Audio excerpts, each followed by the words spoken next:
नमस्कार, मैं श्यामगिरी। आप देख रहे हैं टीएफडी इंडिया न्यूज 24। टीएफडी इंडिया न्यूज 24 में आप सभी दर्शकों का स्वागत है।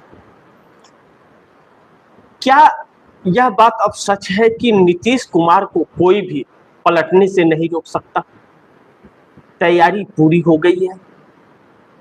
इन बातों पर चर्चा बड़ी तेज हो गई है अब, क्योंकि अब इस देश की राजनीति नई दिशा और नई करवटें लेनी शुरू कर दी है, जो मोदी के बस का नहीं रहा अब रोक पाना। मोदी ने अपना आखिरी रूप जो तोड़-फोड़ का दिखाया, अब जैसा प्रतीक हो रहा है कि मोदी तो गए काम से, अब उन्हें बचना बड़ी मुश्किल होगा।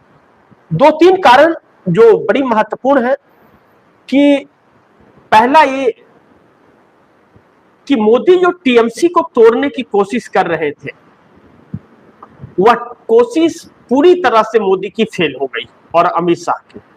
अब कोई भी बागी विधायक या बागी सांसद भारतीय जनता पार्टी का हिस्सा नहीं बनेगा।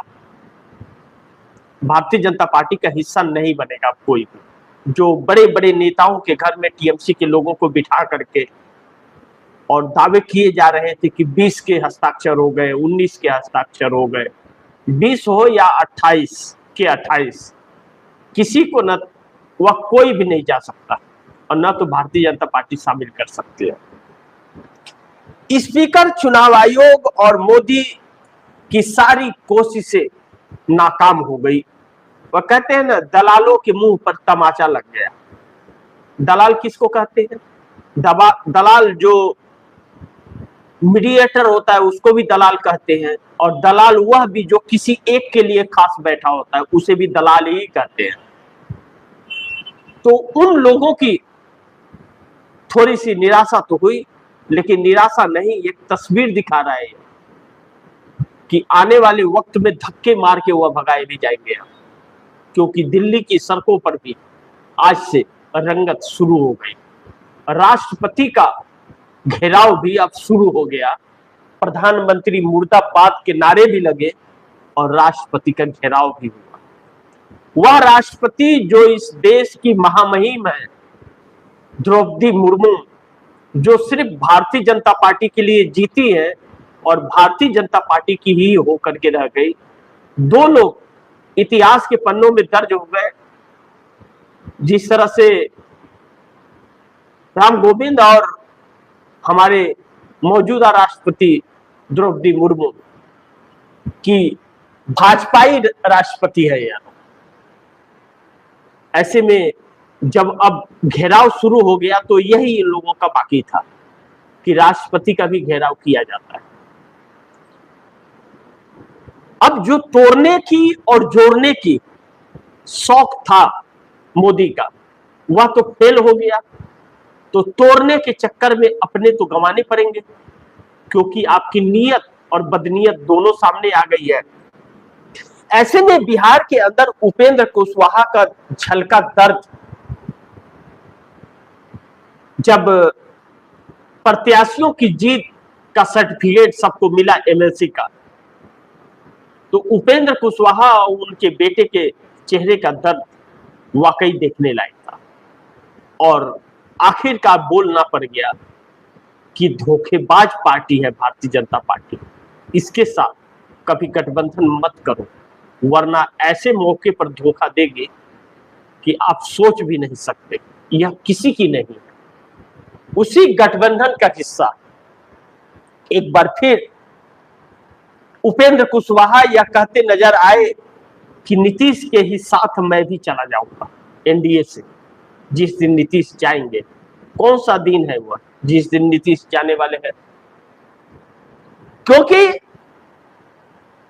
जेडीयू के रंग बदले बदले से लग रहे हैं। जेडीयू अब एनडीए वाली जेडीयू नहीं लग रही है, अब यह जेडीयू इंडिया वाली नजर आ रही है। और यह नरेंद्र मोदी के लिए एक शॉकिंग न्यूज से कम नहीं हो सकता।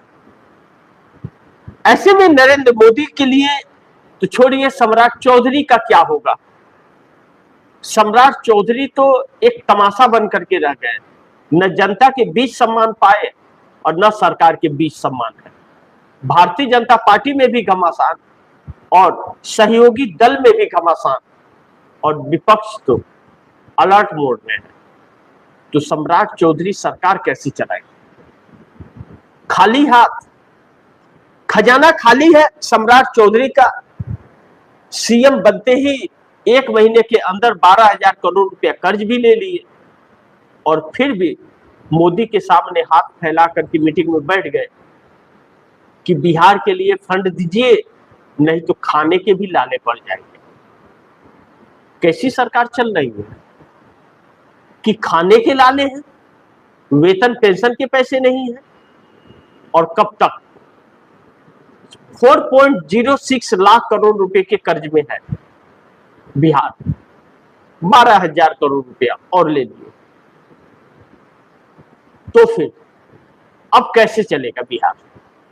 कोई कर्ज देने को तैयार नहीं है, मोदी फंड देने को तैयार नहीं है, तो बिहार तो राम भरोसे चला गया। अब बिहार की जनता को, बिहार के कर्मचारियों को, बिहार के उन पेंशन धारकों को, बिहार को उन वेतन वालों, उनको तब दी जाएगी जब सरकार का वेतन देने से बचेगा। नेताओं का वेतन, नेताओं का वेतन भी देने के लिए नहीं है। तेजस्वी यादव ने इन बातों को साफ कहा। मैं अगर मीडिया में बयान नहीं देता तो हमारी भी सैलरी ना मिलती। इनके पास वेतन देने के लिए पैसे नहीं है। पेंशन के पैसे बुजुर्गों को इन्होंने इमरजेंसी फंड से निकाल करके दिया है और बिहार को सैटेलाइट सिटी बना रहे हैं। गजब का है भाई। मोदी जी बनारस को टोक्यो बनाते बनाते पूरा बनारस को उजाड़ दिए और दुर्भाग्य यह है बनारस के लोगों का, मोदी को सांसद बनाना, कि उनके उस जमीन का मुआवजे भी नहीं मिले। एक ढोंगी और पंडित अपने आप को मां गंगे का बेटा बताने वाला लूट ले गया और पैसे मांगो तो डंडा और आंदोलन करो तो भी डंडा। चुनाव में आपके वोट की जरूरत नहीं है। चुनाव आयोग पूरी तरह से डाका डालने के लिए एक डकैत अपने सर पर लेबल लगा करके कि मैं वोट डकैत हूं, सीधा बैठा हुआ है इनके साथ। उसके साथ संविधान और कानून चल रहा है और उस आड़ में वह डकैती करके इन्हें दे रहा है। इसी का नतीजा मीनाक्षी नटराजन का सीट ही डकैती कर लिया। वोट डकैती करते करते अब उसका इंक्रीजमेंट हो गया है, सीट डकैत बन गया है और सुप्रीम कोर्ट यह ठान लिया है कि भारतीय जनता पार्टी के अलावा कोई भी न्यायपालिका में आया तो हम इंसाफ नहीं करेंगे। इस बात का ध्यान रखें। तो कहीं ऐसा तो नहीं कि यह देश नेपाल और बांग्लादेश बनने जा रहा है। आज कांग्रेस के 61 विधायकों ने, मध्य प्रदेश के सभी ने जंतर मंतर पर हल्ला बोल दिया राष्ट्रपति और प्रधानमंत्री के खिलाफ। हमारे देश की जुडिशरी और मिनिस्ट्री बैडमिंटन खेल रही है। जिस जुडिशरी से राजनीतिक दल मिल नहीं सकते थे, वह जुडिशरी और मंत्रिमंडल बैडमिंटन खेलने के लिए विदेश जाता है सरकार के पैसे से, बपौती से नहीं, अपने खून पसीने की कमाई से नहीं। इस देश के गरीबों के दिए हुए टैक्स के पैसे को लूटाना जानता है, लेकिन देश के साथ गद्दारी कर रहा है। इस देश के लोकतंत्र और संविधान को तार तार कर रहा है और देश के लोगों को वेतन और पेंशन देने के लिए पैसे नहीं है।